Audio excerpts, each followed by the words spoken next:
Business combinations.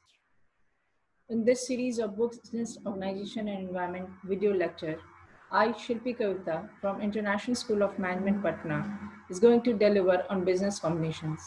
You all have must heard of business combinations. Combinations means combining units.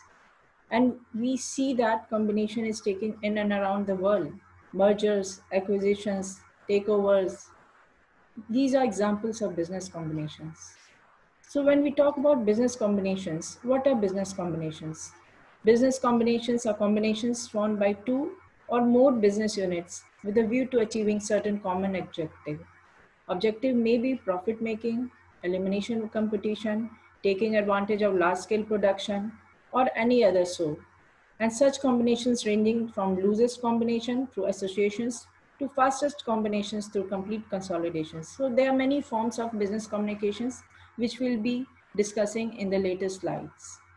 So what is the cause of business combination? Why this business combination concept is so much popular among the industry of goods and service sector? First is wasteful competition. Then economies of large scale organizations should to take advantage of large scale production. Then many a times organizations have the desire for monopoly power. They want to capture the whole market, so they combine together. Then the business cycles, they can sustain the business cycles of boom and depression if they combine. I mean, unity is strength. We all know that.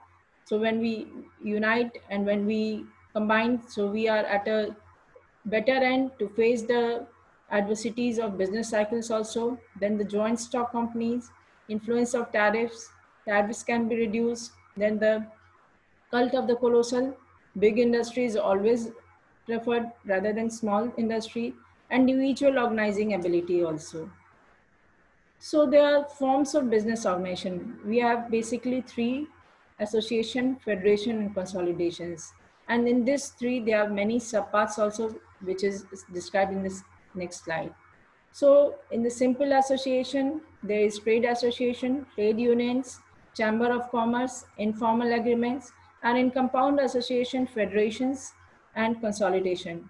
Further, federation is divided into pools and cartels, and consolidation is divided into partial consolidation and complete consolidation.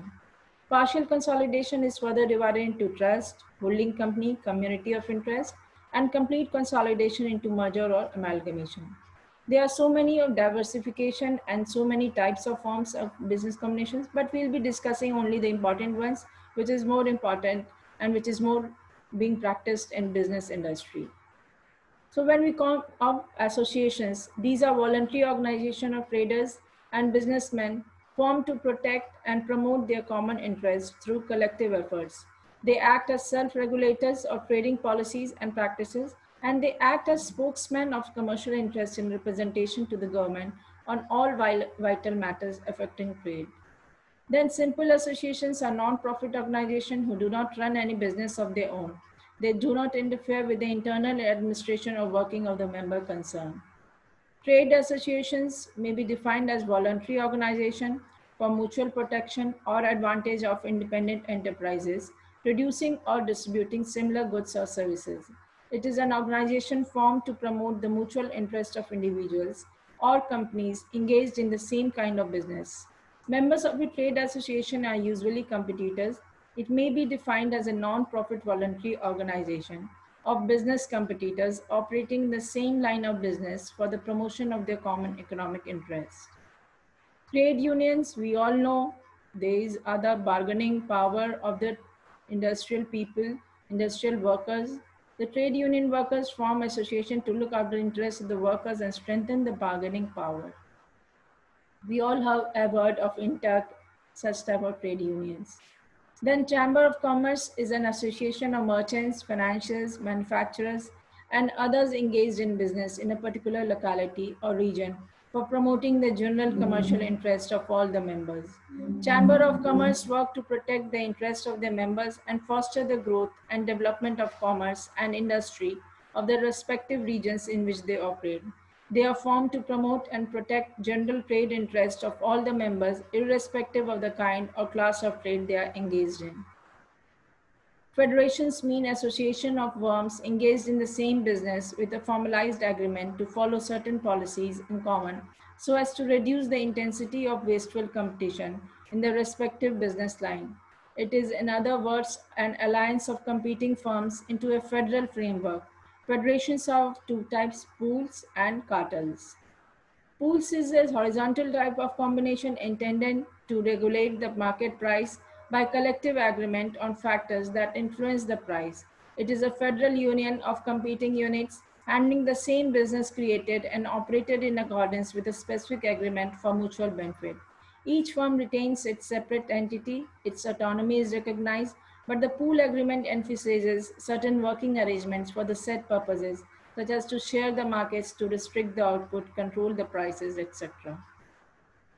Then a cartel, which is a very common form of association of independent firms agreeing among the cells to regulate the output, divide the market, centralize the sales, and to determine common pricing policies that would be of maximum benefit to all the members. Its members are engaged in the same time of business, and hence it is formed primarily to root out or limit the inter-firm competition in the particular line of business. It can be described as a syndicate for centralized marketing with the pooling of output contributed by members as per the cartel agreement. The Organization of Petroleum Exporting Countries is perhaps the best known example of international cartel. OPEC members meet regularly to decide how much oil each member of the cartel will be allowed to produce. When we talk about consolidations, the merger and amalgamation, this is very common type which we find in real life situations. In merger, one company absorbs another company or companies. The absorbing company takes over the assets of the absorbed company and often assumes its liabilities. The identity of the absorbed company is lost since its assets from the property of the absorbing company. The shareholders of the absorbed company are compensated in the form of cash, shares in the absorbing company. Amalgamation, it means formation of a new company to take over the assets and liabilities of two or more existing companies. All the constituent companies lose their separate identity and their members get allotment of shares in the new company. So basically, these are the more important types of business or forms of business combinations.